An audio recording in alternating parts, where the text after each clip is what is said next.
Bueno, muy buenas tardes a todos, a quienes están aquí presencialmente y a quienes están siguiendo por Zoom este nuevo evento del Observatorio de la Lengua Española y las Culturas Hispánicas en los Estados Unidos. Nos centramos hoy en un tema complejo y apasionante relacionado con la traducción, la autotraducción, esas situaciones en que normalmente dos agentes involucrados en un proceso de traducción, el autor y el traductor, coinciden en la misma persona. Fenómeno para el que el contexto donde nos encontramos, los Estados Unidos, ofrece un marco riquísimo y fascinante tanto para su estudio como para su práctica. Y tenemos la suerte de contar hoy en este centro de investigación del Instituto Cervantes en Harvard University con un escritor y traductor que examinará este fenómeno no solo desde la perspectiva de autores que se han autotraducido, sino desde la suya propia. Así que tendremos información de primera mano. Tengo, por tanto, el placer de presentarles a Antonio Díaz Oliva, que firma como Ado, que es escritor y traductor chileno, nacido en Temuco, en Chile, pero que lleva ya unos cuantos años viviendo en Chicago, donde trabaja como editor y traductor en el Museo de Arte Contemporáneo de esta importante ciudad estadounidense. Además, también en Chicago enseña cursos de escritura creativa bilingüe, con lo cual siempre se está moviendo entre los dos mundos, del inglés y del español. Como autor ha publicado ya 5 libros, entre ellos la novela Campus, que es una picaresca, una sátira picaresca y muy ácida de los departamentos de español en las universidades de Estados Unidos, habrá que leerlo, así como también varios volúmenes de cuentos, como por ejemplo La experiencia formativa y La experiencia deformativa, que ha publicado tanto en Chile como en Estados Unidos con distintas editoriales, o también otro volumen de cuentos es Gente un poco dañada, que también publicó en varios países como Perú, Chile y Estados Unidos con diversas editoriales. En el ámbito de la traducción podemos mencionar que uno de sus cuentos, Rabbits, aparece publicado en la antología de terror latinoamericano que publicó la editorial Two Lines Press con el título Through the Night Like a Snake, y en la que el cuento de Antonio aparece junto a otros escritores latinoamericanos como Mariana Enríquez, Mónica Ojeda o Maximiliano Barrientos. Él mismo ha traducido. Así, por ejemplo, traduce habitualmente como ha traducido a la novela de la escritora de origen indio, Sharmisha Mohanty, con el título 5 movimientos de alabanza en español, publicado en Chile y en Argentina, con diferentes editoriales. Y Antonio Díaz Oliva, además, es director de la colección sonora de la editorial chilena Neón, para la cual ha traducido a grandes escritores anglosajones, tanto británicos como estadounidenses, de la relevancia de Virginia Woolf, o Henry David Thoreau, o Robert Alt, o George Eliot, o Chesterton. Y su último trabajo es el guión que acompaña al vídeo de la canción Try, del artista indie pop Gabacho. Así que, como ven, se caracteriza nuestro invitado de hoy por una gran versatilidad creativa, tanto como autor original como en el ámbito de la traducción. Muchísimas gracias, Antonio, por aceptar nuestra invitación y es un placer tenerte aquí. Muchas gracias.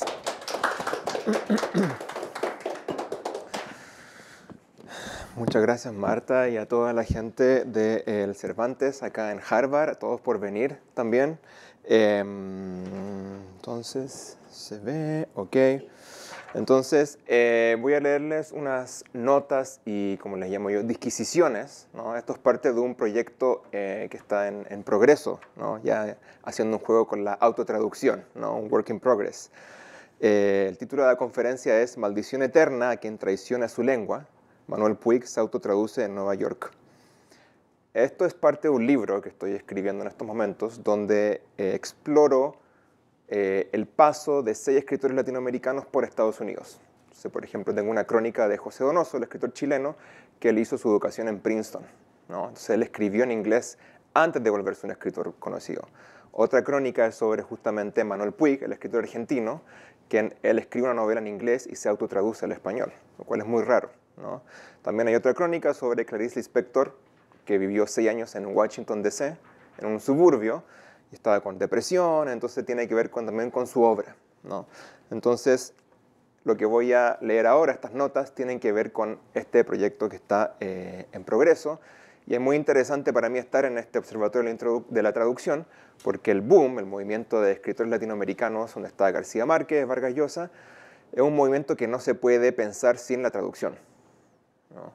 Hay varios nombres importantes, por ejemplo está Edith Crossman, Gregory Rabassa y Susan Levin, Jill Levin, que son traductores que ayudaron a que el boom tuviera como forma también, ¿no? Entonces es importante pensar en la traducción y el boom, pensar en la literatura latinoamericana, hispanoamericana y la traducción, ¿no? Ahora lo que yo hago es, tomo esta idea del boom y la traducción, pero lo analizo con autores que son más bien que están al borde del boom. No son los autores centrales, no son García Márquez, Vargas Llosa, son autores como Manuel Puig, el escritor argentino, Clarice Lispector, la escritora brasileña, o también la escritora chilena que escribía novelas más bien de terror, María Luisa Bombal, ¿no? Son escritores que están como alrededor del boom, digamos, no están al centro. Y estos escritores ocupaban la traducción también, y a veces iban un paso más allá, y como vamos a ver ahora, se autotraducían, ¿no? Entonces, todas estas ideas que les traigo ahora hay que pensarlas dentro de ese contexto, dentro de este proyecto que tiene que ver con 6 escritores latinoamericanos que pasan por Estados Unidos.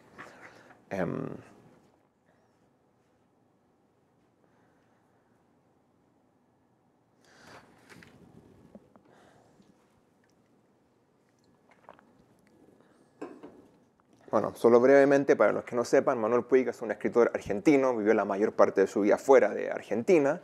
Su novela tal vez más famosa se llama El beso de la mujer araña. Era un escritor que ocupaba mucho el cine, ocupaba mucho la cultura pop, la cultura de las masas, y que era un escritor muy vanguardista. Muchas de sus novelas a veces no tienen narraciones, solo tienen diálogos, ¿no?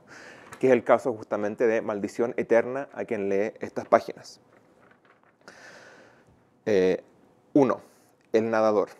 Es enero de 1976, pleno invierno, y el escritor Manuel Puig llega a Nueva York por segunda vez.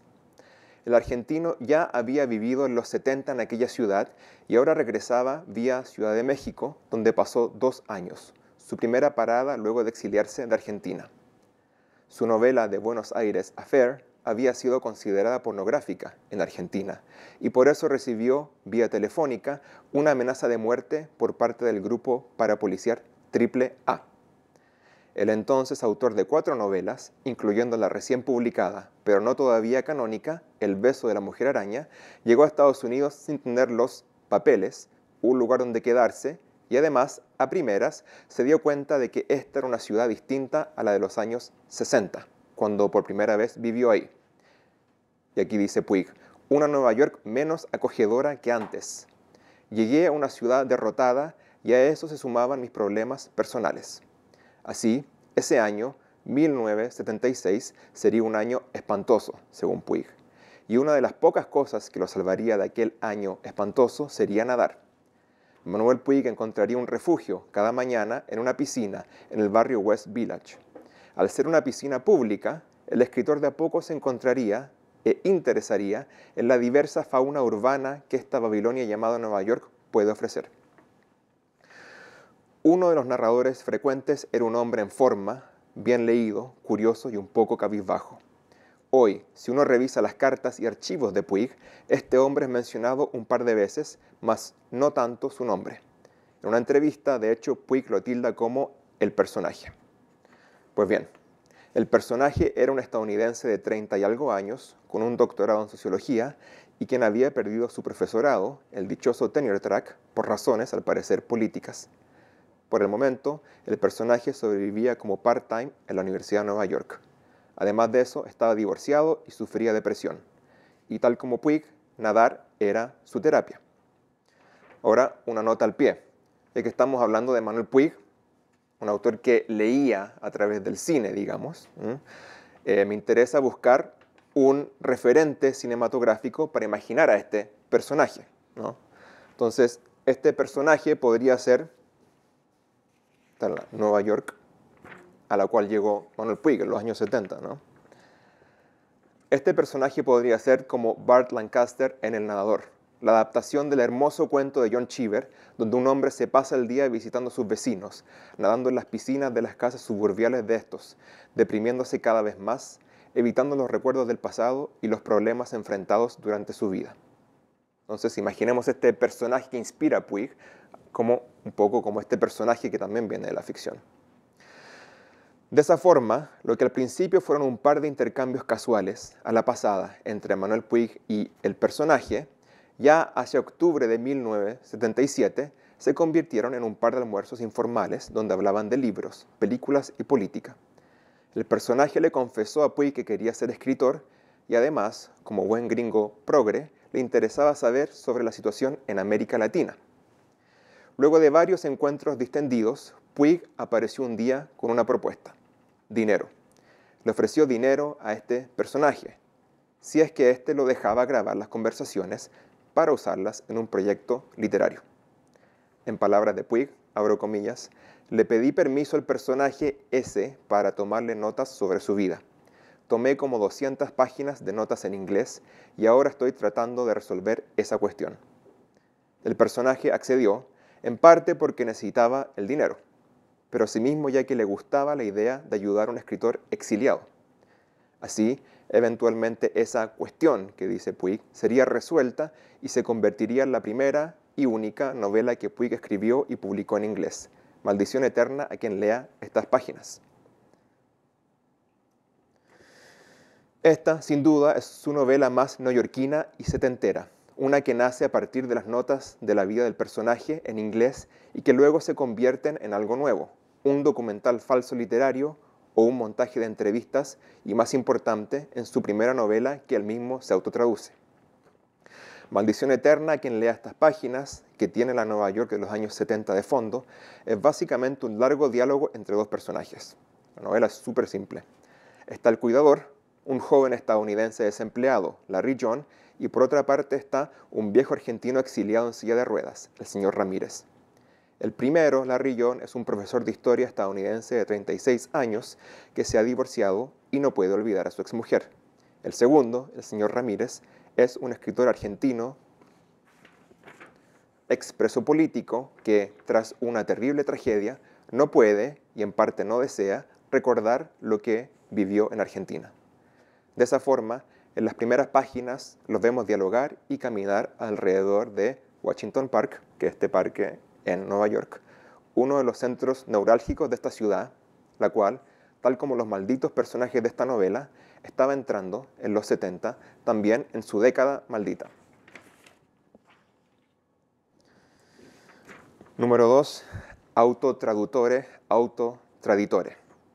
Varios años más tarde, ahora en una Nueva York más amable, quien escribe esto también daba vueltas por Washington Square. Tal como los personajes de la novela de Puig, yo me pasaba mi tiempo libre caminando alrededor de este parque, además de leyendo y escribiendo. Había salido de Chile, el horroroso Chile, en palabras del poeta Enrique Lin, para cursar una maestría en escritura creativa en un país dominado y que domina gracias al inglés. Sin duda, aunque en una ciudad en constante traducción de sí misma, como era mi caso, del español al inglés y viceversa. En uno de estos paseos, en uno de los puestos cercanos a NYU donde vendían libros usados, lo encontré. Estaba en inglés. Era la edición de bolsillo vintage donde aparecen los dos personajes, el hombre en silla de ruedas, el señor Ramírez, y el joven que lo empuja, Larry John. De hecho, ahí está la copia. Me devoré la novela, que ya había leído en español varios años atrás, y una vez llegué a la última página, volví a los créditos. Necesitaba ver quién la había traducido al inglés. Mi sorpresa fue que nadie. Nadie la había traducido, ya que, como aparecía en inglés, esta había sido originalmente publicada como una traducción al español por la editorial Seix Barral en Barcelona. Esa misma tarde, en la biblioteca de la universidad, encontré la primera edición española. En esta no se aclaraba nada sobre su origen lingüístico, pese a que en las entrevistas de promoción de la novela, Puig aclaraba que había sido concebida en inglés.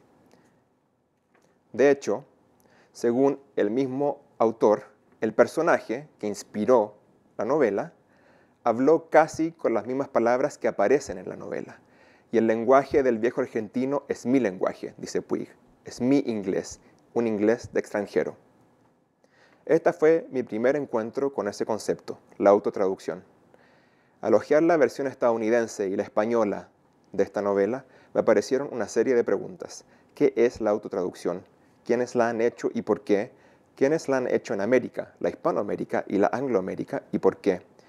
¿Qué problemas y soluciones creativas abre y cierra la autotraducción? Ese semestre me sumergí en la biblioteca de NYU y busqué autores y autoras que hubieran pasado y usado este, digamos, proceso creativo. Uno que primeras es muy fácil de aclarar. ¿Qué es la autotraducción? La autotraducción es un texto que es pasado a otro idioma por su mismo autor, lo cual no impide que a la hora de analizar esto en autores y obras se vuelva algo mucho menos fácil de encasillar, como ya vamos a ver. En mi primer tanteo sobre la autotraducción, los primeros en aparecer fueron los sospechosos de siempre. A la hora de hablar este tema, y hay mucha investigación sobre esto, siempre aparecen el irlandés-francés Samuel Beckett y los rusos estadounidenses Vladimir Nabokov y el poeta y ensayista Joseph Brodsky. Beckett comenzó escribiendo en inglés y luego se pasó al francés. Según él, había alterado notablemente su francés al traducirse al inglés. Sin duda que uno de los casos ejemplares de la autotraducción es el leer la edición bilingüe de Esperando a Godot, que viene inglés-francés con las mismas páginas. Y uno puede ver lo que hizo Beckett al autotraducirse. Por su parte, Lolita fue traducida por el mismo Nabokov al ruso. Y algo similar sucedió con sus memorias, el libro se llama Habla Memoria, el cual pasó por una minuciosa serie de traducciones y autotraducciones, del inglés al ruso, y asimismo también contiene del francés al ruso y del francés al inglés. O sea, es un libro incluso trilingüe. Por su parte, Brodsky era alguien que usaba la traducción como herramienta creativa.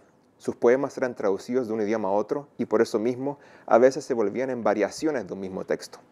Esto como para responder a una insistente duda que rodea a los autores que se traducen a sí mismos. ¿Cuál es el punto de usar dos idiomas si uno va a escribir el mismo texto? En América Latina también hay casos interesantes, los cuales acaso no reciben tanta visibilidad. Está Juan Rodolfo Wilcock, un argentino que se mudó física y lingüísticamente a Italia y cuyas obras principales fueron compuestas en italiano. Según él, había sido más fiel al traducir sus textos de vuelta, del italiano al español. Y está la chilena María Luisa Bombal, aquí están sus libros en un volumen que contiene sus dos novelas en inglés. María Luisa Bombal, quien en el proceso de traducir sus novelas que escribió en español, La última niebla y La amortajada, al inglés, básicamente produjo otros dos libros nuevos. Y esto es interesante porque luego ella misma intentó traducir esos nuevos libros al español de vuelta y produjo más libros en base a esas autotraducciones.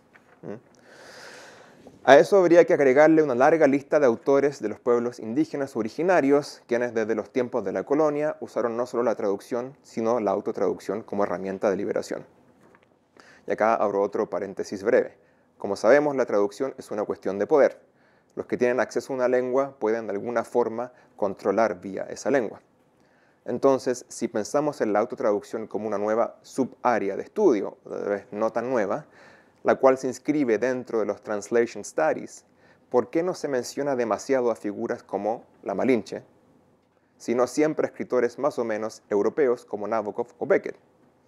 Cuando la Malinche, la acompañante de Hernán Cortés y que era traductora, durante la conquista fue en varias ocasiones considerada una traidora por su pueblo por traducir y hacerle conocer los secretos a los españoles. Hoy, sin embargo, la figura de la Malinche se ha revisitado y se piensa no tanto como alguien que traiciona, sino como alguien que media o incluso controla ambas culturas. Incluso existe el verbo malinchear, no sé si lo conocen, ¿no? Que tiene una connotación un poco machista, que es como alguien que traiciona su propia cultura, pero que ha sido un poco rescatado también y está cambiando esa connotación negativa. Y ahí termina mi paréntesis. Entonces, esa palabra, traición, pensando sobre la Malinche, es una palabra que me interesa tener en mente, ya que es una palabra del vocabulario del autor argentino, Puig, debido a su novela La traición de Rita Hayworth. Así, me interesa el caso de Puig y Maldición, su novela, ya que complica ideas y conceptos de los translation studies, como el original y su traducción, o sobre la clásica división entre autor y traductor, como decía Marta, o asimismo sobre la relación de poder entre América del Sur y su español versus América del Norte y el inglés. Y volviendo a la idea de la Malinche, creo que Maldición Eterna es la novela donde Puig malinchea varias cosas, sus lazos con Argentina, Nueva York, el español y también con la lengua dominante de Nueva York, el inglés. 3. Bueno, está la Malinche, que es una representación de alguien que está mediando, traduciendo y que ha sido un poco rescatada en los Translation Studies ahora también, últimamente. 3. A partir de Manhattan. Tal como dije, estamos en la Nueva York de los años 70. Hay algo de esta ciudad, a fin de la década, que dejó marcas en varios escritores latinoamericanos, no solo Puig. Pensemos en el poeta chileno Enrique Lihn, a quien ya cité, caminando por las calles de Nueva York. Ahí está Enrique Lihn. Su paso inspira su mejor poemario, a mi parecer, A partir de Manhattan, donde están los famosos versos, Nunca salí del horroroso Chile. En este libro de poemas se palpa una Nueva York en decadencia, con sucias calles llenas de borrachos tirados, drogadictos en las esquinas y asaltos a las 6 de la tarde. Al poeta chileno, en todo caso, esa sordidez urbana lo inspiraba. Si el paraíso terrenal fuera así, escribió de aquel viaje, el infierno sería preferible. Un año antes de la visita del poeta, Martin Scorsese había inmortalizado La Nueva York Maldita en Taxi Driver, película sobre Travis Bickle, un taxista y veterano de la guerra de Vietnam que desciende psicológicamente hasta volverse loco y violento. Alguien que confunde, tal como los personajes malditos de Puig, la realidad con la ficción. En ese mismo 1978, mientras Enrique Lihn flaneaba por Manhattan, Manuel Puig también daba vueltas y se iba de fiestas por la isla neoyorquina.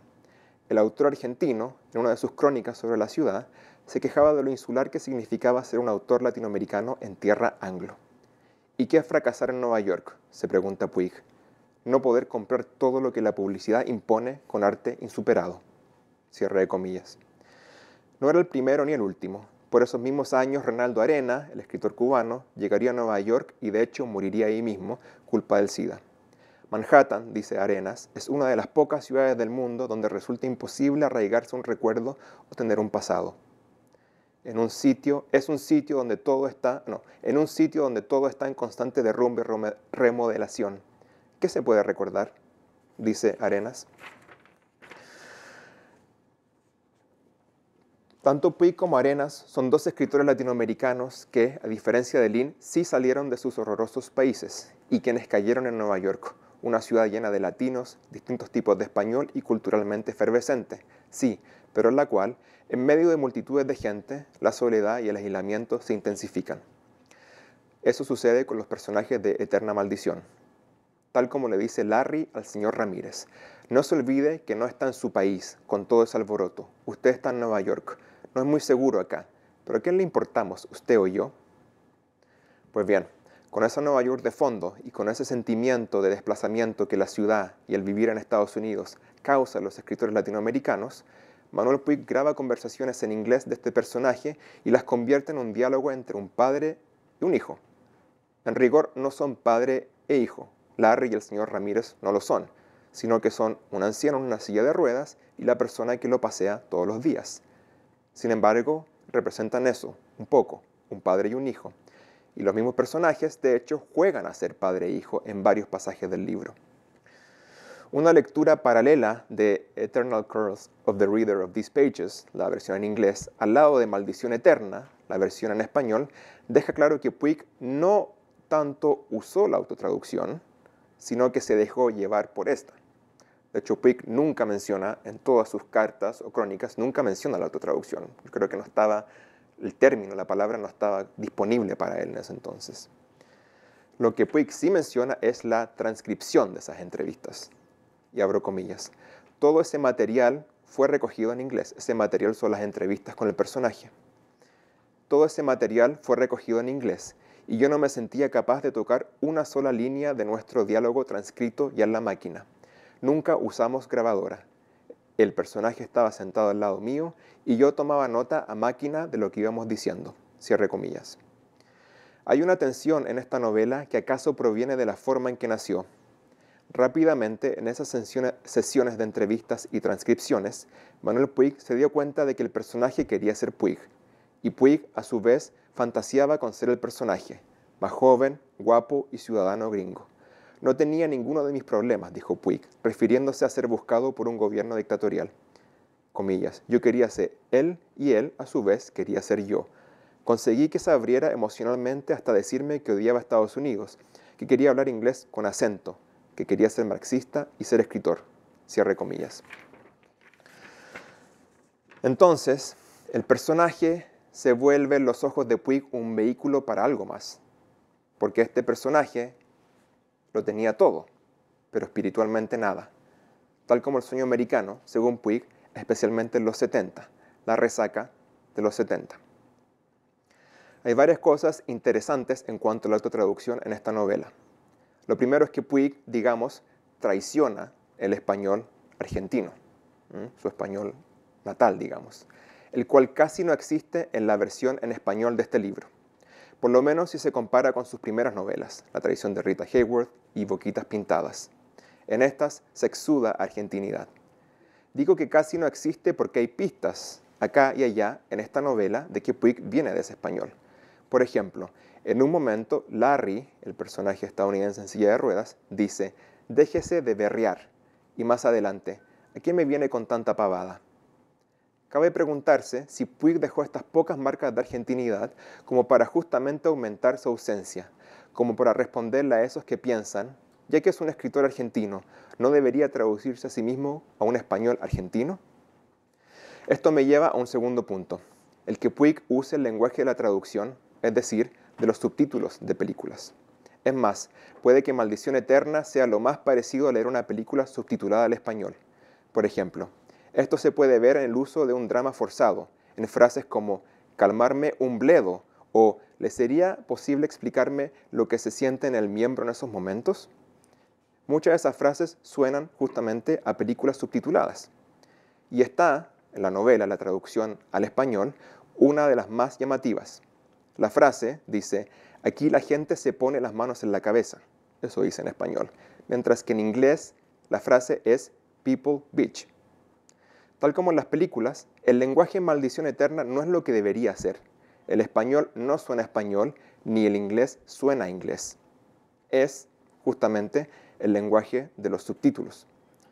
Y acá vale aclarar, hay algo medio snob de Puig, quien creció viendo más películas que realmente viviendo el mundo real, y por lo tanto en una entrevista dijo, para mí, todo lo que se expresase en castellano era síntoma del subdesarrollo. Eso provenía del cine. Las películas venían primero en inglés y luego, al terminar la guerra, en francés e italiano. Por eso, los idiomas de la realidad apetecible se expresaban en esos idiomas.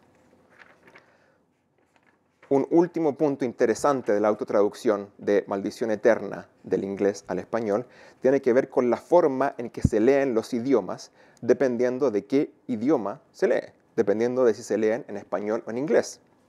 En la versión en inglés, el señor Ramírez, además de saber un poco de francés, habla inglés, español e italiano. Y, a pesar de los esfuerzos de Larry por hacerse diferente, siempre es el exiliado argentino el que se distingue culturalmente. A su vez, en la versión en español, Larry, el estadounidense, queda como la minoría lingüística. Habla con un acento extranjero. Pensada en el contexto de la literatura latinoamericana de los 70, una época donde estaba, no sé, todavía la gente hablaba de Rayuela, 100 años de soledad, por ejemplo, Maldición puede que resulte más interesante a la distancia que otras novelas de esos años, así como otras obras del mismo Puig. Esto porque el autor es al mismo tiempo el traductor. En este caso, la traducción, como sugirió Walter Benjamin, antes que un proceso de comparación de semejanzas y diferencias, es una continuidad transformativa. De hecho, en 1982, cuando finalmente salió en inglés, Maldición no apareció como una traducción per se.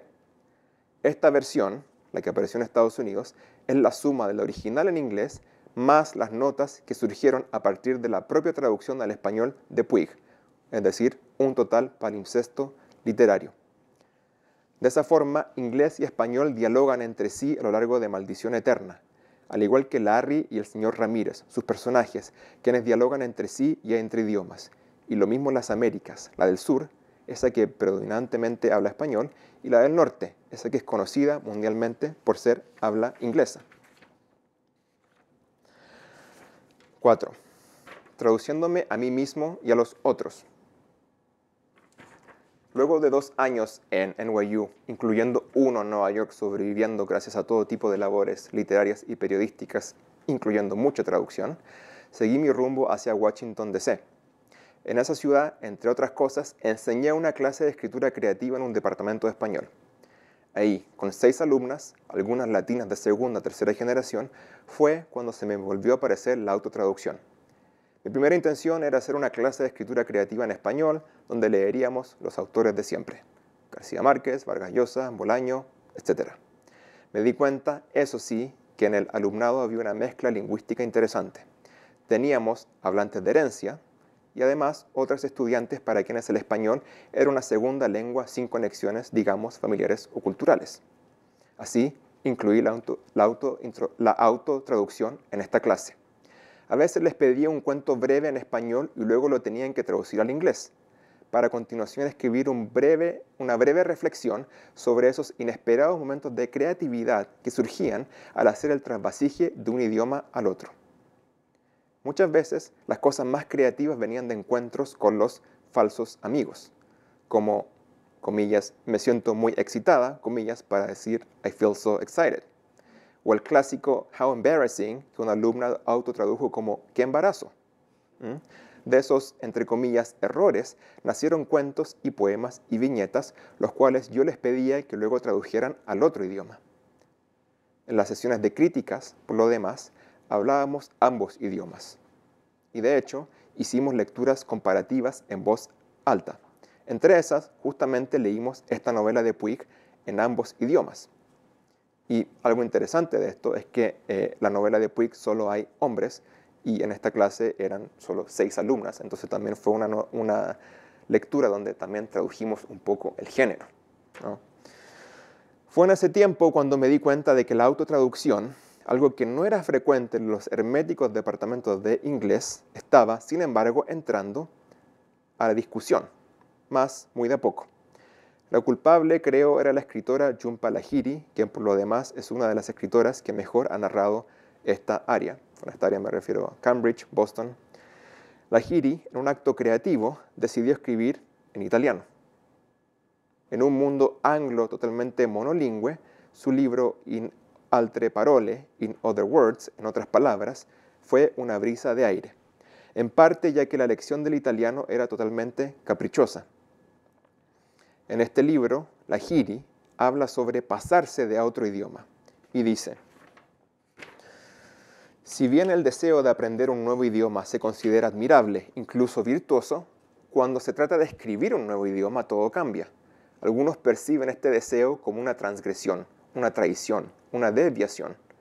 Lo que hice, distanciarme repentinamente del inglés y pasar precipitadamente al italiano, tiende a generar resistencia, desconfianza y dudas. Cierre comillas.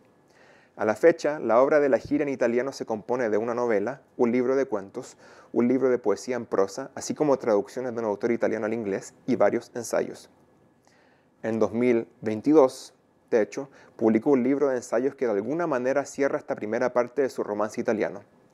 El libro se llama Translating Myself and Others, traduciéndome a mí misma y a los otros. Está inédito en español hasta el momento. Puede que este sea un libro clave para entender,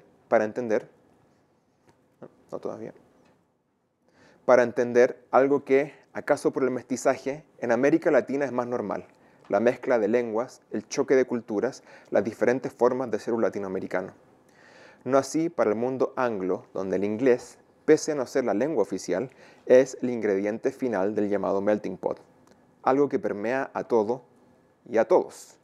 Es el caso de Jhumpa Lahiri, quien en su libro de ensayos sobre la autotraducción escribe, abro comillas, muchos han dicho que el riesgo para el autor que se autotraduce es reescribir más que traducir, dado que no hay reglas que obedecer cuando la única autoridad es uno mismo. ¿Cuál es el significado de la obediencia, de la fidelidad, cuando el otro no existe? Una de las incomodidades que me surgió, y ahora estoy hablando yo, al releer estos ensayos para dar esta conferencia, fue que se notaba cierto tono de lamento, así como algo un poco puritano de esta autora. Dice Lahiri, escribir en otro idioma reactiva el dolor de estar entre dos mundos, de estar afuera, de sentirse solo y excluido, cierre comillas. Para Lahiri, pasarse del inglés al italiano es, claro, una traición. Su confesión, de alguna manera, es doble. Primero traicionó a su lengua materna, el bengalí, a sus padres, luego su lengua nacional, el inglés, cuando decidió escribir en italiano. Abro comillas, dice Lahiri. Pensé en otros autores que habían migrado a diferentes idiomas. ¿Habían traducido su propio trabajo? Y si es así, ¿dónde disminuyó la traducción? ¿Y dónde tomó el relevo el acto de reescribir? Cierre comillas. Me interesa detenerme por un momento en esta leve culpabilidad que rodea las ideas de Lahiri y situarlas al lado de Manuel Puig, que nunca fue tan bueno teorizando sobre su propia obra, pero quien sabía que en el proceso de escribir y reescribir, pasar de una nueva lengua a la otra, se borran los límites autoriales, algo que a Puig siempre le interesó. Esto si pensamos en sus novelas donde solo hay diálogos, o sea, donde casi no hay un narrador. Este tema, sin ir más lejos, fue algo que Manuel Puig comentó cuando tenía sus diálogos con el personaje, en una entrevista años más tarde. Abro comillas. Él, el personaje, había tenido la idea de que ser autor era muy especial. Creo que esa idea del escritor está bastante difundida. La gente piensa que un autor es una autoridad. Hasta las palabras te dirigen hacia esa idea. Como sabemos, las novelas de Puig pelean contra las autoridades. Y ya hacia el final de su libro de ensayos, Lahiri va de a poco dejando la culpa y el miedo de abandonar el inglés. De a poco se convence a sí misma y se libera, abro comillas. El acto brutal de la autotraducción libera, de una vez por todas, del falso mito del texto definitivo. Fue solo a través de la autotraducción que finalmente entendí lo que Valéry quería decir cuando decía que una obra de arte nunca se termina, solo se abandona. Cierro comillas. Pensar sobre la autotraducción trae preguntas no solamente sobre los autores que la han hecho, sino también sobre asuntos literarios y hasta lingüísticos. ¿Quién posee una lengua y por qué? ¿Es una cuestión de linaje? ¿Simplemente pragmática? ¿De afectos? ¿Qué significa, en definitiva, pertenecer a una lengua o que una lengua te pertenezca? Está la famosa cita de Robert Frost, el poeta. La poesía es lo que se pierde en la traducción, la que nos invita a reflexionar sobre la dificultad de capturar la esencia verdadera de un poema al ser traducido a otro idioma. A esto, el ruso estadounidense Joseph Brodsky respondió, la poesía es lo que se encuentra en una traducción. Con eso en mente, la autotraducción nos permite pensar sobre el acto de crear en sí mismo, es decir, pensemos en el acto de escritura como una traducción desde el interior de alguien al exterior de ese alguien, desde lo que no se puede poner por escrito hasta eso que queda plasmado en el papel, y así. En base a eso, digamos que la literatura es lo que nace cuando un autor se autotraduce y en ese proceso, un proceso que es doble, tanto de reconocimiento como de extrañamiento, algo creativo se activa. Algo que, de otra manera, si es que se pensara la imaginación de manera plana o monolingüe, acaso no se habría conseguido. 5. Bye Bye Babilonia. 3 años luego de su llegada a Nueva York, de a poco las cosas mejoraron para Manuel Puig. El beso de la mujer araña fue tomando vuelo, tanto en Hispanoamérica como en Estados Unidos y en otras latitudes. Lo contactaron para adaptarlo al cine, a Broadway, al teatro, y entre otras cosas, le ofrecieron dictar cursos de escritura creativa en la Universidad de Columbia. ¿Acaso una de las primeras veces que se enseñó escritura creativa en español en Estados Unidos? En 1979 se publicó Pubis Angelical, un bestseller en España y llevado al cine por Raúl de la Torre. De a poco el dinero le llegaba y con eso la estabilidad. De a poco, asimismo, el personaje lo envidiaba, aunque seguían frecuentándose y dialogando. De hecho, uno de los grandes triunfos de Puig fue cuando el personaje lo invitó a su departamento de soltero. A estas alturas, y gracias a la biógrafa de Puig, Suzanne Jill Levin, ya podemos decir que el personaje tenía nombre, Mark. Y bueno, el personaje o Mark vivía en la completa austeridad, una cosa de cada una cuchara, una silla, una taza, etc. La excusa era que Manuel se había comprado recientemente un gran televisor para ver películas y le quería regalar la televisión antigua a Mark. Este gesto, muy Puig, se puede entender como que el argentino le estaba dando el portal hacia un mundo de fantasía, las películas.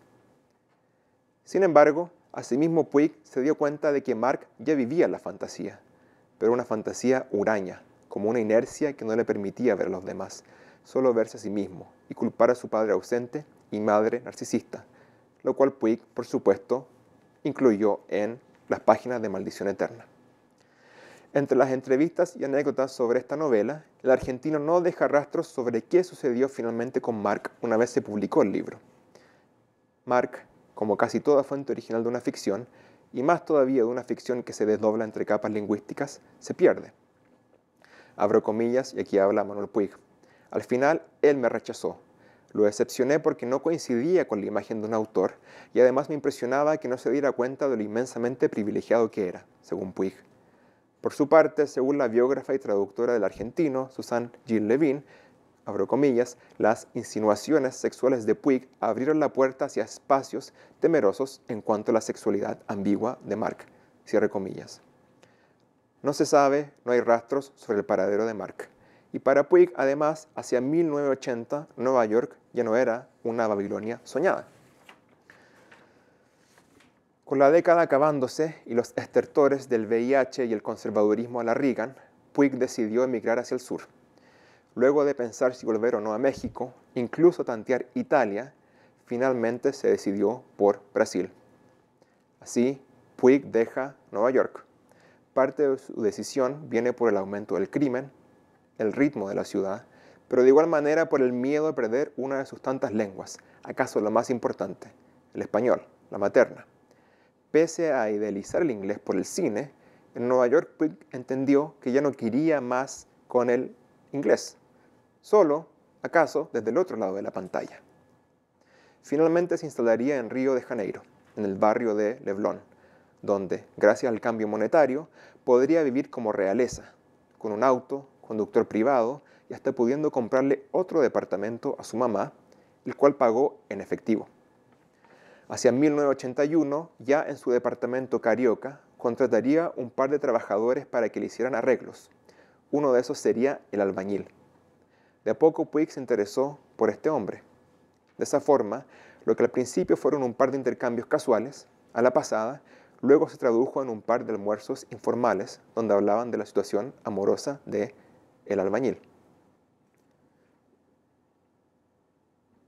Y al igual que con su novela sobre Nueva York, Puig le ofreció dinero para grabar las conversaciones, esta vez en portugués, para luego creativamente moldearlas en español, en algo más. Sería entonces el relato de uno de los albañiles que trabajó en una de sus casas en Río, sobre cuya historia se construiría la novela Sangre de Amor Correspondido, la que se publica luego de Maldición Eterna. Es una novela que, al ser publicada en España, saldría como una autotraducción del portugués al español.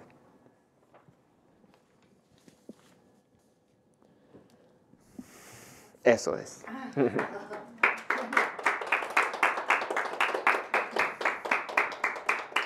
Esos son mis apuntes, disquisiciones, y tengo más bien para conversar, ¿no? Que es lo que me interesa, porque son notas que estoy llevando a medida que estoy escribiendo el libro, y me sirve mucho esta instancia justamente para eso, ¿no? Para ver dónde hay interés, para ver qué funciona, las dudas, y también estoy muy feliz de también hablar que no lo pude incluir porque sentí que no entraba en las veces en que yo mismo me he autotraducido, ¿no? Que también podría, en base a preguntas o diálogos o cosas que nazcan. Bueno, pues muchísimas gracias. Voy a pasar aquí porque Tenemos hoy un pequeño problema técnico con el sonido de la sala, la conexión del sonido de la sala con el Zoom. Entonces voy a hacer yo de mediadora, acústica, como quien dice, entre los dos públicos. Muchísimas gracias, Antonio. Ha sido interesantísimo escuchar tus reflexiones sobre la autotraducción de estos autores a través de su propia perspectiva, pero sí nos interesaría mucho saber también tu reflexiones sobre tu experiencia como autotraductor. A ver, stop share aquí. Vale. Sí. Bien. Bueno, vale. Bueno, pues ¿nos puedes hacer el favor de reflexionar algo sobre tu propia experiencia? Sí, habría que tal vez empezar por definir que la autotraducción, el término, es relativamente nuevo, ¿no? O sea, antes se pensaba que la gente que se autotraducía era simplemente bilingüe, ¿no? Creo que está creciendo el interés por esta suerte de subárea de los translation studies, ¿no? Y se está volviendo la gente más consciente sobre que uno puede hacer autotraducción. Entonces, esto se relaciona con descubrir esta novela de Puig en Nueva York para mí. Yo estaba cursando una maestría en escritura creativa. Yo escribía más que nada en español, incluso estando en Nueva York. Y lo que pasa cuando uno vive en un país como Estados Unidos o Nueva York, hay roce de culturas, de lenguas, ¿no? Entonces, en algún momento, alguien me dice, este cuento que es en español, ¿por qué no le pides a alguien que lo traduzca? Y, bueno, no tenía dinero porque era estudiante, dije, voy a traducirlo yo mismo, ¿no? Me di cuenta que era muy difícil autotraducirse. Hay una imagen que me gusta mucho, que es, autotraducirse es como ir al dentista y darse cuenta que uno es el dentista y el paciente, ¿no? O sea, uno tiene que sacarse las muelas, ¿no? Pero cuando uno ya empieza a ejercer el músculo de la autotraducción y uno se conoce como autor, también se abre una serie de posibilidades, que es lo que, por ejemplo, Manuel Puig, Nabokov, Beckett y tantos otros autores han descubierto. Y ya a estas alturas ya siento más que la autotraducción es una herramienta creativa para mí. Lo último que hice en cuanto a traducción, para darles un ejemplo, hay un festival que es bicultural, bilingüe entre Chicago y Ciudad de México, se llama Lit and Luz, y me pidieron un texto para una obra, unas obras plásticas, un texto que tuviera que ver, en inglés, el texto, sobre... sí, ahí, más. Ahí. Un texto sobre obras de un artista mexicano que tenían que ver con lo que en México llaman el aguacate, el avocado, ¿no? En Chile decimos la palta, ¿no? Entonces escribí un texto breve en inglés y luego me autotraduje al español y ahí obviamente surgió la primera de los problemas, que era cómo traducir avocado al español. ¿A qué español lo voy a traducir? Es para un festival en México, entonces debería ser aguacate. Soy chileno, yo digo palta, ¿no? Entonces, eso obviamente me llevó el texto hacia otras partes, ¿no? Y si bien ambos textos, inglés y español, son como hermanos, también hay diferencias, ¿no? Eso por una parte. Y lo otro es, aparte de Puig, mencioné acá a María Luisa Bombal, que me interesa mucho como autora, porque sus autotraducciones, lo que causaron en su obra, fue crear más obras, ¿no? O sea, Puig se autotraduce, pero esa novela de Puig tiene un símil en otro idioma hecho por él. Bombal se autotraduce y crea otros libros, y esos libros crean otros libros, no hay una continuación así. O sea, también me ha pasado, como alguien que se autotraduce, que mis autotraducciones me llevan a otras partes, y esos textos son otras cosas diferentes a su fuente originaria, ¿no? Es interesante lo que está pasando con esto. O sea, Marta dijo, yo trabajo en un museo y estamos intentando que el museo sea completamente bilingüe, lo cual significa trabajar con, por ejemplo, curadores que hablan ambos idiomas, ¿no? Y estamos ya en una etapa en que podemos tener curadores que escriban y que piensen en ambos idiomas. Entonces yo trabajo con ellos, con ellas, para paralelamente crear textos en ambos idiomas y para ver cómo funcionan, si hay una simbiosis o todo eso. Entonces, eso te puedo contar, Marta. Muy bien. Estupendo. No sé si hay alguna pregunta del público presente. ¿Sí? Bueno, la primera es que estuve leyendo tu libro. Bueno, ya muchas que hay gracias. 3, igual si no te importa vienes tú aquí, así yo no te tengo que luego repetir, ¿eh? Pero tienes que ponerte delante de la pantalla y escribir ahí. No, no tienes que hacer nada, ponerlo así. Gracias. Sí, muestra el libro también. Sí, la editorial me dice. No.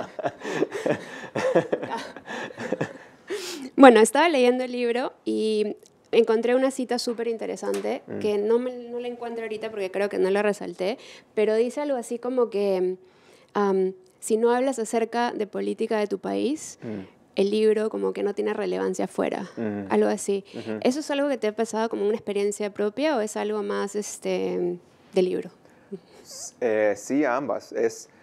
Solo para un poco de contexto, yo publiqué una novela, se llama Campus, es una picaresca sobre los departamentos de español en Estados Unidos. Es una novela de campus.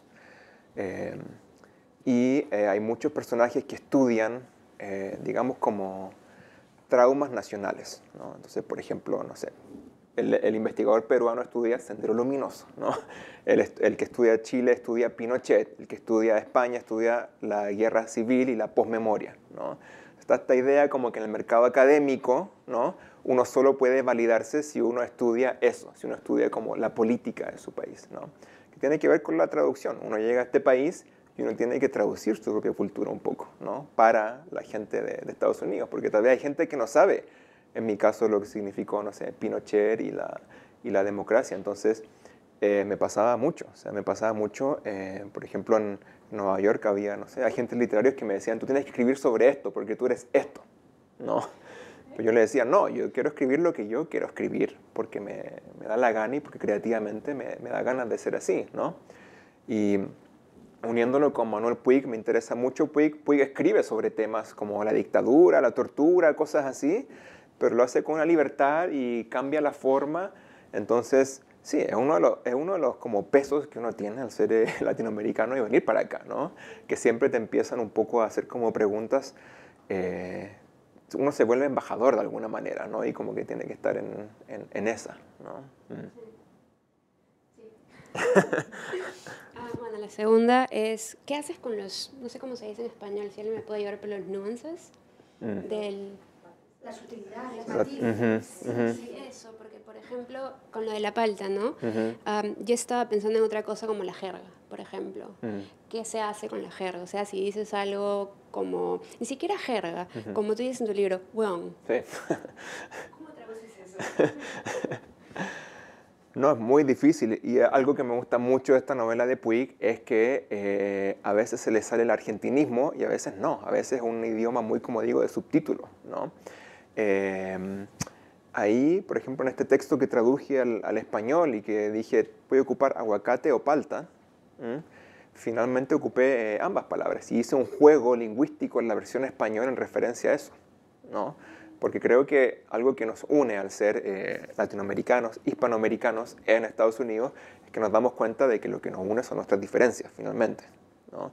Y que son eso nos permite, pensar todo esto nos permite un poco ser como personas que en cuanto a la identidad somos como postnacionales, ¿no? O sea, yo tengo cosas en común con la mayoría de la gente acá porque venimos de culturas similares, ¿no?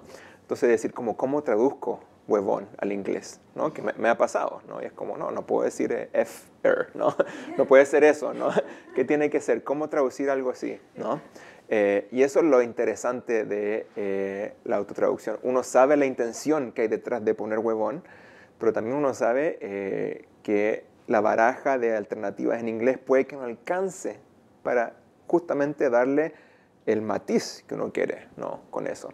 Y eso finalmente es bueno, porque cuando uno tiene problemas creativos surge la creatividad. No, sí, ya está. Gracias. No, muchas gracias. Pues muchas gracias por tu aportación. Antes de pasar la palabra a alguna otra persona, quería yo informarte, por si no lo sabes, y a los demás, que tenemos precisamente un estudio en una serie que empezamos, en una sección que creamos hace pocos años dentro de nuestros estudios del observatorio, llamada Translaciones Literarias, y uno de estos estudios que se dedica precisamente a la recepción y la traducción de la literatura hispánica en los Estados Unidos, y uno de ellos está precisamente dedicado a María Luisa Bombal, y analiza estas autotraducciones que luego fueron ya reescrituras. Claro. Y entonces, en base a esto, quería pedirte, por favor, si podías tú también reflexionar como autor original y como traductor, ¿dónde establecerías tú ese límite entre cuando uno se está autotraduciendo, el límite entre lo que consideraría traducción o ya considera que está reescribiéndose? Si es que se puede definir ese límite, porque seguramente es muy fluido o muy confuso, ¿no? O está lleno de sombras, quizás, ¿no? Pero bueno, en fin, a lo mejor cada uno tiene para sí mismo una frontera que dice, si la paso, ya estoy en la zona de la reescritura. No sé si tú la tienes o si nos puedes hablar un poco de eso. Y esto es muy interesante y creo que uno de los puntos claves de la autotraducción, ¿no? Y es algo que cuando uno habla con traductores, con gente que no escribe, sino que solo traduce, se pone un poco nerviosos porque además sienten que le están quitando como trabajo, ¿no? Como esta idea de que el autor se pueda autotraducir hace que estas dos figuras sean una, ¿no? Y es como finalmente, ¿cuál es el límite de cuando la traducción se vuelve algo más que una traducción? Para eso obviamente hay que poder acceder a ambas versiones y me encantaría leer ruso para poder leer Lolita en ruso y ver qué hizo Nabokov en ruso. No puedo, solo puedo leer la versión en español y en inglés. Pero hay autores que ocupan la autotraducción para controlar las versiones de su trabajo, como Samuel Beckett. Samuel Beckett, yo sí he podido leer ambas versiones, en francés y en inglés, y no hay mucha diferencia. Entonces, ahí hay un autor que limita su creatividad en base a lo que él quiere conseguir. O sea, no quiere que Esperando Godot en inglés, porque la escribió en francés, no quiere que sea diferente, ¿no? Quiere que básicamente sea lo mismo, ¿no? O que sea similar en ese sentido. Hay cosas que difieren, pero son muy pocas, ¿no? Era una ecuación muy controlada lo de Beckett, y es muy interesante. A Beckett le interesaba el lenguaje y la precisión del lenguaje, o también la imposibilidad del lenguaje. Como el lenguaje es algo que intentamos ocupar para expresarnos, pero a veces no podemos, el lenguaje no nos alcanza, ¿no? Mientras tanto, para mí, en la otra parte de la mesa está María Luisa Bombal, que es alguien que yo sospecho tampoco sabía lo que es la autotraducción, porque no existía ese concepto en esa época, ¿no? Ella llega a Estados Unidos con sus libros bajo el brazo, conoce un par de personas, tiene una suerte de encuentro con un editor de una editorial en Nueva York, y el editor le dice, tradúcela tú. Y ella empieza a traducir sus libros, y llega un momento, y hay documentos que se puede ver esto, ¿no? Que ella se da cuenta de que está desarrollando, digamos que ámbitos psicológicos de los personajes que van hacia otra parte, que no había desarrollado. Entonces, para mí la diferencia entre cuando la autotraducción se vuelve algo más es cuando uno ya empieza a desarrollar elementos de los mundos, de los personajes que en la versión original no están desarrollados, ¿no? Y ahí ya incluso podría ser una continuación ¿no? Hay muchos casos donde esto pasa en escritores, y lo que hacen los escritores es eso que crearon en la nueva versión, lo incluyen en la primera versión original, ¿no? Se crea todo este diálogo que es muy interesante, ¿no? Y otros que simplemente se van con la autotraducción hasta donde las lleve, ¿no? Que es lo que le pasa a María Luisa Bombal, que es muy interesante que estén haciendo esto acá, porque hay una académica, Lucía Guerra, que también ella tradujo estas... Es la autora, claro, que tiene este libro sobre que ella tradujo la autotraducción de María Luisa Bombal, ¿ya? Entonces como que multiplica, más que ser la traducción, la autotraducción una suerte de copia, o no, digamos, es algo que ramifica la obra, ¿no? Entonces hay distintos modelos para ver la autotraducción, y en cuanto a mí, siempre lo pienso está el personaje teniendo aspectos psicológicos o lo que sea que no están en la original, sí, bueno, entonces la autotraducción me está llevando hacia otro lado. Pues muchísimas gracias por esta reflexión. Tenemos aquí a grandes poetas, traductores. Por favor. Si alguien quiere hacer alguna pregunta, sí. ¿Te importaría acercarte aquí, Anton? Ma. Perdón, sí. Bueno, repito que tenemos aquí a Un buenos tocayo, poetas además. y traductores, ¿eh? Y tocayo, más Y entonces, importante. ahora viene a hacer una pregunta, Antonio. Te pones aquí para que se oiga en el Zoom también. Sí, muy bien. Gracias, ante No, todo. gracias, Antonio. Y quería comentar un par de cosas. Sí. Primero, bueno, la primera sería una pregunta en cuanto a tu experiencia como traductor de tu propia novela, ¿no? De tu propio cuento. Cuando eras estudiante y lo encontraste sumamente difícil. ¿Tú crees que sería porque todavía no tenías el dominio del inglés que tienes ahora, por ejemplo? O sea, tienes tu propia lengua materna y otra lengua que, como estudiante, no sé cuánto tiempo llevabas aquí en este país, pero supongo que tu dominio del inglés no era un dominio. Sí. Puede ser esa la dificultad. Esta es mi pregunta. Luego te hago un comentario. Espero tu respuesta. Sí, sí, totalmente. Hay algo de eso. Y, o sea, como saben, uno como hispanoparlante, uno puede llegar a este país. Yo tengo amigos que llevan 15 años en Estados Unidos y que su inglés es pésimo, y ellos te lo van a decir, ¿no? O sea, eso puede pasar. Uno puede estar acá hablando español por siempre y el inglés puede permanecer en lo mínimo mínimo. Entonces, yo en ese momento me di cuenta y dije, puedo sobrevivir con el inglés, pero quiero tener un inglés que me permita justamente poder hacer esto sin sufrimiento, ¿no? Y una de las cosas que hice fue, por ejemplo, leer Lolita en inglés de Nabokov y subrayé palabra por palabra lo que no sabía. Ahora, el libro parecía una obra de arte porque había muchas palabras que yo no sabía y me interesaba ese específicamente porque Nabokov aprendió inglés tarde, ¿no? Es un autor que el inglés no era su lengua natal. Entonces, también leer a alguien que también escribió en inglés tarde en su vida, digamos, ¿no? Me interesaba y me ayudó a justamente ampliar la gama de vocabulario de inglés. Entonces, tiene que ver un poco con eso y también tiene que ver con ya habiendo vivido más en Estados Unidos, uno aprende las formas de ver la vida que hay acá, ¿no? Las formas de vivir, y eso también se traduce, ¿no? Sí, cuando uno se traduce uno mismo, que son distintas a las formas de vivir en España, en Chile, en Perú, en Argentina. También la traducción ahí funciona a distintos niveles, el lingüístico, pero está el cultural. Entonces, ciertamente había algo de eso. Bien, ahora, ¿me permites?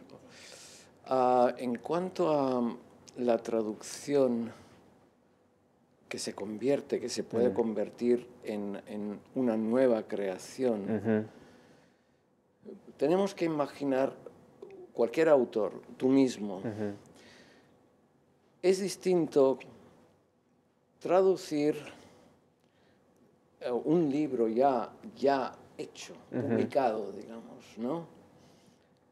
Que ya tiene su forma inalterable, ¿no? Entonces, si empiezas a alterar dónde está el original y dónde se convierte en otra cosa.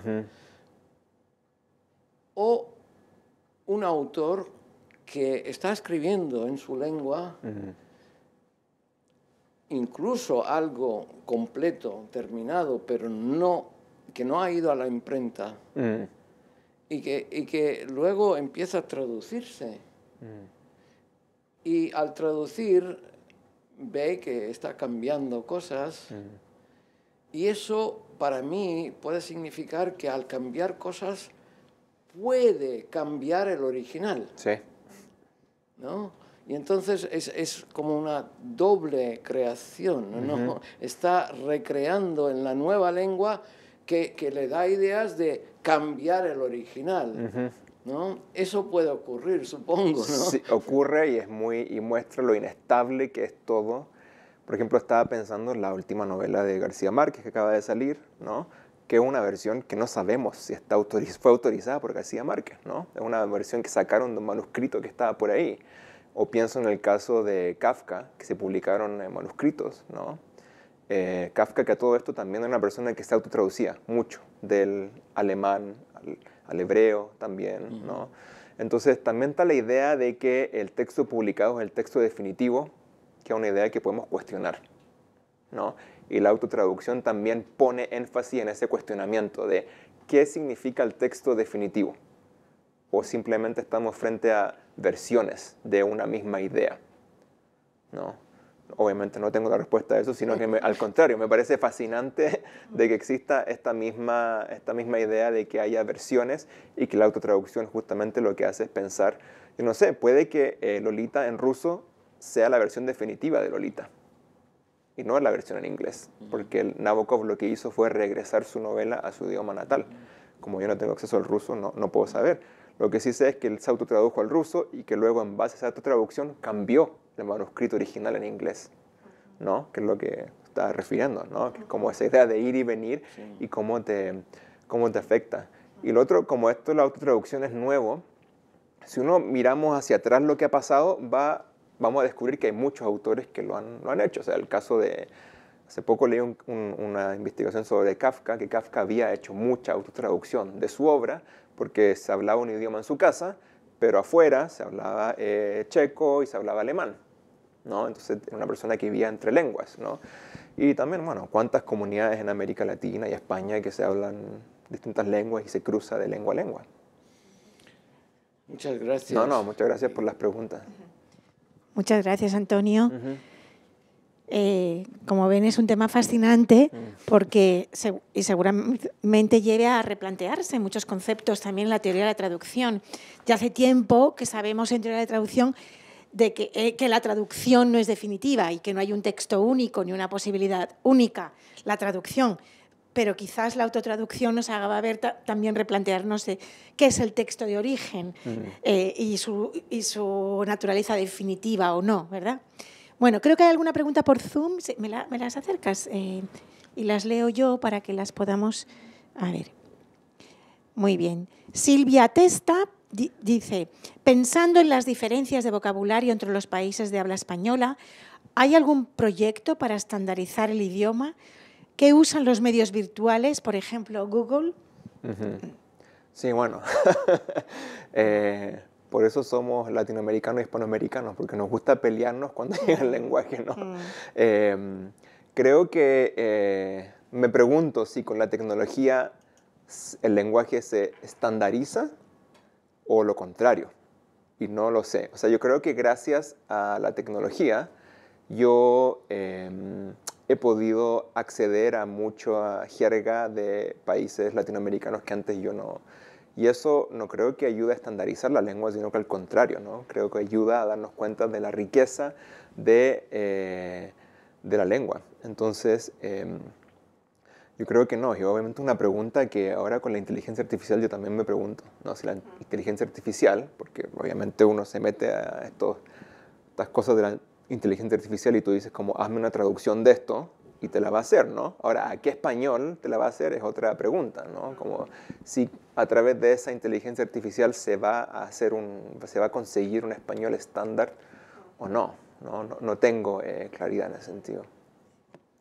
Sí, creo que no hay un proyecto de estandarizar porque también tampoco quizás no sea necesario. Es verdad que en los registros formales siempre es más estándar, ¿no?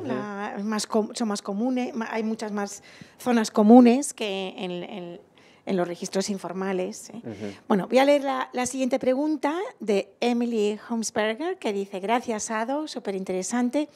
Me llama la atención la conexión de Puig con el cine y la comparación de la transcripción, traducción de las conversaciones grabadas con los subtítulos. Primero, porque dentro del mundo laboral de la traducción, el trabajo de crear subtítulos muchas veces se considera, o hay quienes lo consideran, casi como la versión blue collar de la alta traducción. Segundo, porque los subtítulos tal vez no traicionan, entre comillas, tanto al idioma original porque se proyectan las imágenes y las voces originales al mismo tiempo que aparecen las traducciones. Tal vez tienes más reflexiones al respecto. No, muy interesante, gracias Emily, y también la pregunta anterior. Sí.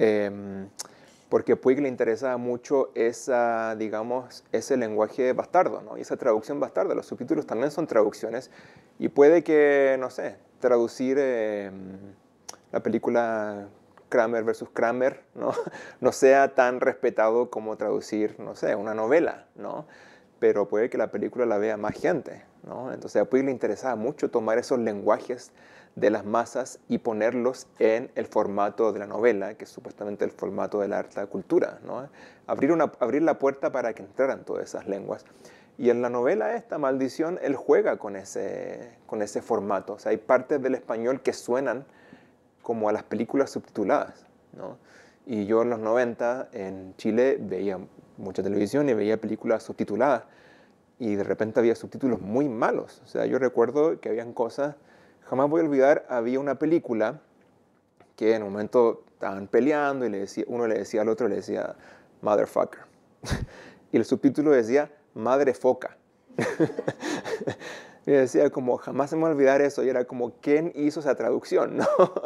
Y tiene que ver con esta idea justamente como que de la traducción, ¿no? de una novela es algo que está arriba y la traducción de los subtítulos de algo está abajo. Pero muchas veces dentro de la cultura, entre comillas, de la cultura de la basura, digamos, ¿no? Hay cosas que nos reflejan más a nosotros como humanos que las cosas de la alta cultura. Entonces me interesa mucho eso y como dice Emily también pensar en los subtítulos como algo más bien como la traducción blue collar, ¿no?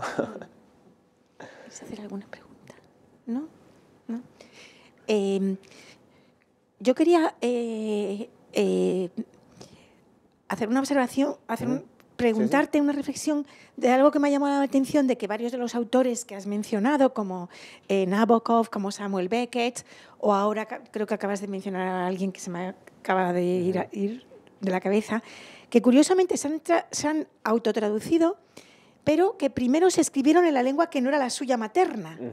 Y no sé si podemos encontrar alguna razón para esa conexión, ¿no? Samuel Beckett escribió Waiting for Godot, primero en francés, Nabokov en inglés, y entonces se autotradujeron a sus propias lenguas, pero porque se habían escrito en la lengua que no era la suya materna. No sé, me parece curioso. Y acabas de mencionar, ¿a quién acabas de mencionar? No recuerdo qué más mencioné, pero es muy... También, bueno, Jhumpa Lahiri también, sí, que escoge también, el italiano, efectivamente. ¿no? Entonces, Y Puig, sí. y también, bueno, lo de Bombal.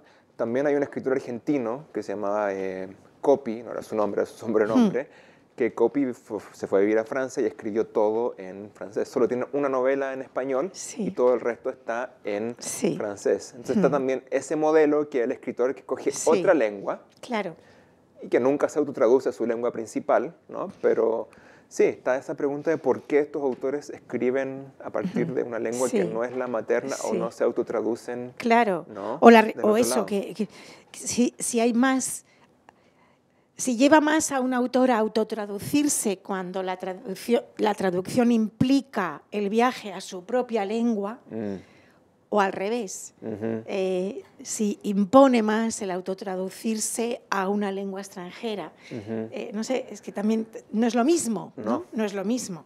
Por supuesto. Como no es lo mismo escribir originalmente en una u otra lengua, ¿no? O sea, que sería también un tema de estudio y de reflexión. Claro. De hecho, Jhumpa Lahiri, en este libro, que es muy interesante, sobre traducirse a sí mismo y traducir a los otros, habla de esto que hablas tú.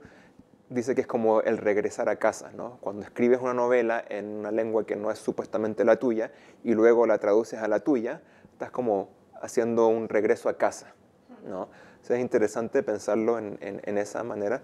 Igual yo me pregunto, como esta idea de la lengua y qué le pertenece a quién y por qué, ¿no? Y como todas estas cosas que las tomamos muy de repente sin realmente pensarlas, ¿no? Y son ideas que están como preconcebidas, ¿no? Yo nací acá, tengo que hablar esto, pero ¿qué pasa si escojo otra lengua? ¿Alguna pregunta? Sí, Antonio, sí, pero ¿quieres te acercas aquí? Tocayo. No, por favor, Pero acércate por favor. Aquí, sí, pero si por favor te acercas aquí para que se pueda reflejar en el... Otra cosita, Antonio. Gracias, Marta. Otro comentario. Lo que encuentro sumamente fascinante es lo que hizo Cervantes en el Quijote. que se inventa todo, hay un autor, Cide Hamete Benengeli, y luego hay un traductor. Hay un traductor, sí. Y él, nuestro Cervantes, nos dice que llega un momento en que el traductor dice, pero no habla el traductor, habla nuestro autor, Cervantes. Dice el traductor que este capítulo no puede ser verdadero, porque Sancho no puede hablar de esta manera. El ingenio de meter el traductor allí, las palabras del traductor, y que el traductor, en cierto modo, se convierte en el primer crítico literario. Sí. Porque lo que está haciendo está haciendo crítica literaria. Esto no puede ser auténtico, porque Sancho no puede hablar así. Claro.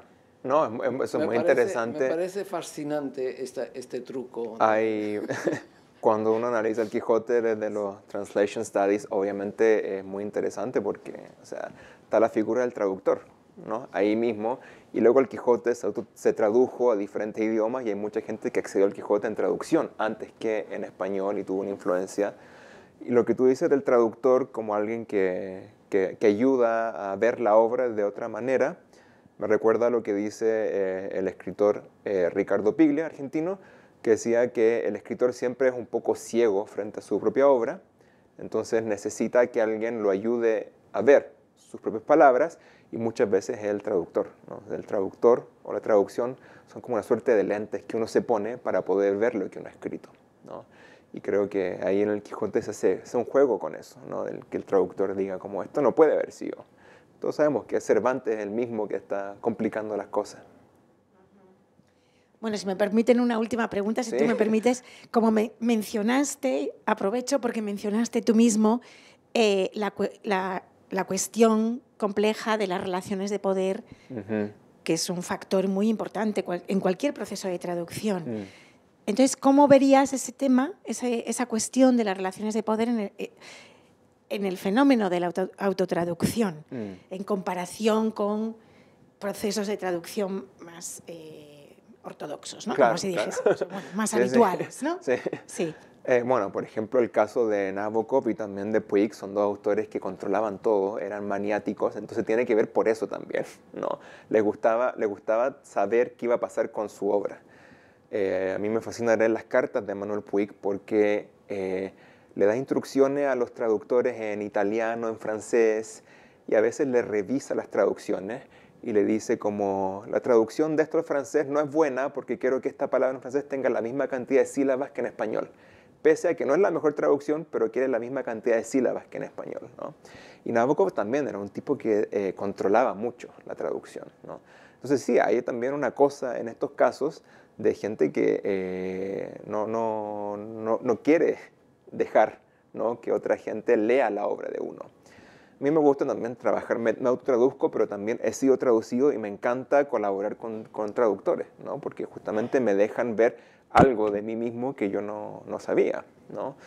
Entonces hay algo ahí de poder, y en el contexto de Estados Unidos tiene aún más importancia porque, como sabemos acá, y por eso estoy muy agradecido que esté este centro y todos los Cervantes, hay que seguir pujando para que el español tenga espacios a veces, no sé, creativos, ¿no? Por ejemplo, yo enseñé mucho tiempo español en universidades acá, y me daba un poco de envidia que en los departamentos de inglés hubiera tantas clases de escritura creativa, pero que en español no hubiera. Pero en español sí hay muchas clases de negocio en español. O sea, ¿por qué los negocios sí están incluidos? Pero ¿por qué la creatividad en español no recibe la misma cantidad de dinero o qué sé yo que en los departamentos de inglés, ¿no? O cuando uno va a una librería acá, a un Barnes & Nobles, si uno piensa que en Estados Unidos, no sé, hay una cantidad de gente que habla español, digamos que, no sé, el 30%, ¿no? Uno va a un Barnes & Nobles, a una librería, no hay 30% de libros en español, ¿no? Hay mucho menos. ¿Y por qué? ¿No? Entonces, también veamos el poder dentro de Estados Unidos, la autotraducción y la traducción en base a eso. ¿Cómo podemos ocupar todo esto para seguir creando estos espacios? Muy bien, muchísimas gracias, Antonio. Gracias. Si no hay más preguntas, yo creo que podemos ya despedir y dejar descansar a nuestro invitado de hoy. Muchas gracias a todos los que han asistido por Zoom y muchísimas gracias a todos los que estáis aquí acompañándonos y escuchando a Antonio en persona. Gracias, Antonio, de verdad ha sido un placer y estamos muy agradecidos de que hayas compartido con nosotros tus reflexiones y tu experiencia de otros y tuya propia con la autotraducción. Muchas gracias. Muchas gracias. Gracias por venir.